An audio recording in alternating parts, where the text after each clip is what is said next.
show me that again. So what do you do? Well, you get called up first of all. This is the operator in Sydney. Yeah. And he's calling you, and you're, say you're Concord. Yeah. Which is CK, or CK, or KH is Concord West. Yeah. It's a bit, It's a bit out of whack. yeah, well, it's big, too big a gap there. Can't do it. You want to do it up or undo it? I'll just tighten it up a bit.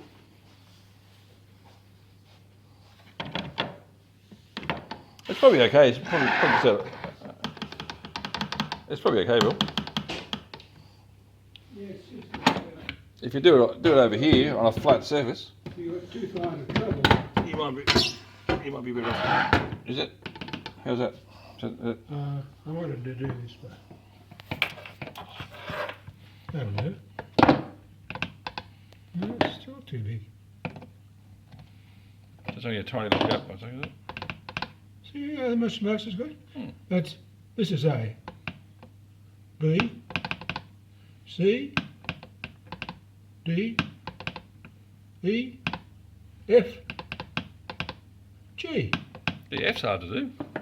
Which one? F. 2 dots, a dash, and a dot. I can't believe it. It's tightening up all the time.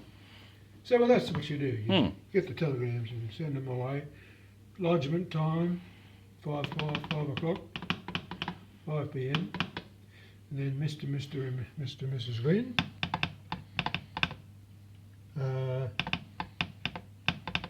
And Mrs. G. Glenn, isn't it?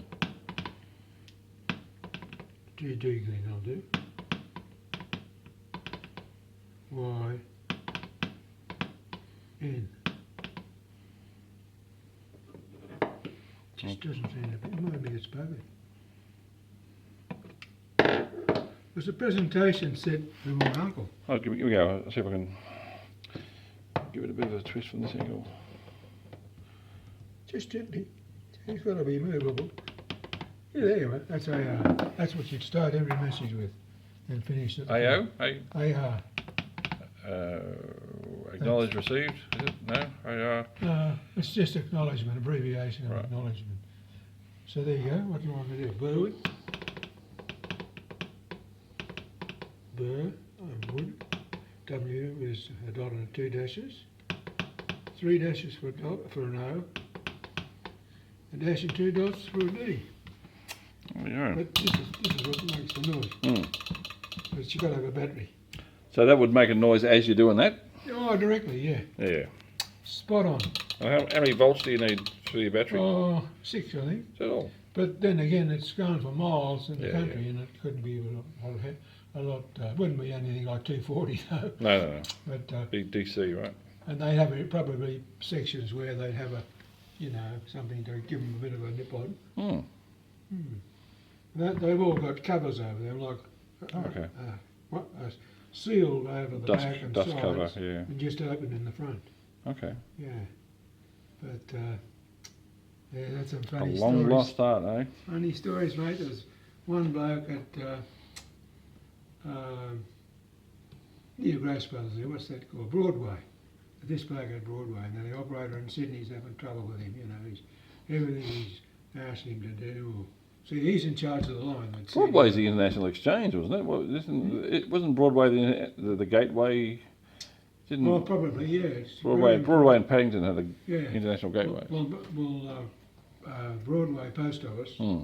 This guy hopped on the tram and went down there and flattened this fellow. So That's the story. Whether he did on Paddington or not. But he was causing trouble, and so many things, I'll get my mate Johnny Loughlin out one day, and he can relate some of the things because he worked there. Yeah. The good old days, Fisticuffs, When flattening a co-worker was quite acceptable. Oh, You couldn't get away with that these days. You'd be up before the beat before you knew it. It's got an inscription on it. I think it was underneath, isn't it? There he is, J.J. Malone. JJ. Yeah, That's your uncle, was it? John Joseph. That was your uncle? Yep. And he rose to be Deputy Director, and then Chairman of OTC, which was a new thing, Overseas Telecommunications. Mm. Yeah, So he was the I chairman. actually worked for them in my first real job. Did you? Yeah. Mm. Well, he was in York Street, away up at the bloody top of the tower, and my dad and I used to go in there every now and again and Mm.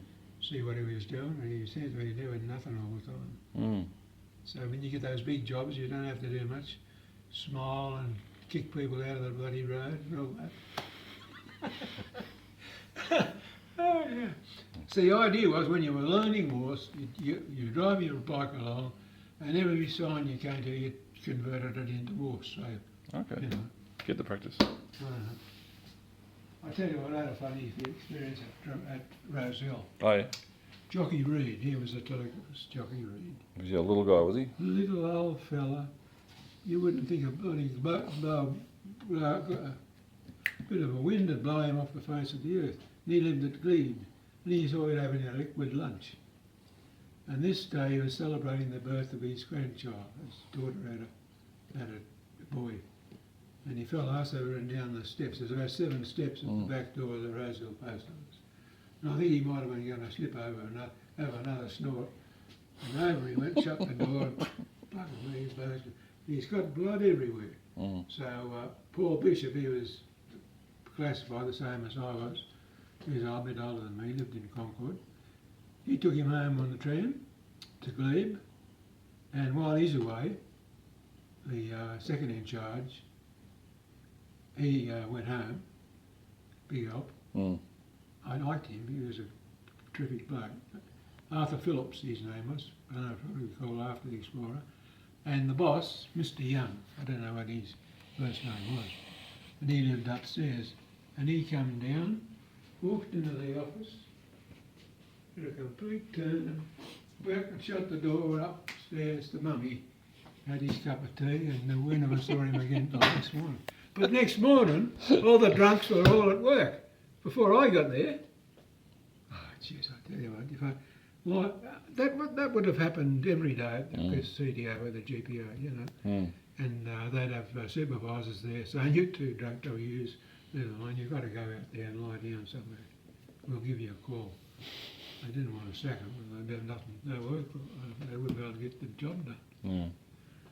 But Jockey Reed, he was funny. And Mr. Young, this is how he comes.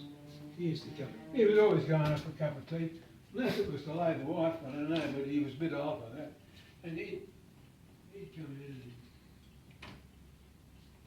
and he'd just about faint, and he'd turn and shut the door and go upstairs, put his feet up. Yeah, well, I'm 17.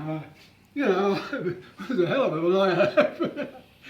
Indoctrination. This is how we do things, Billy boy.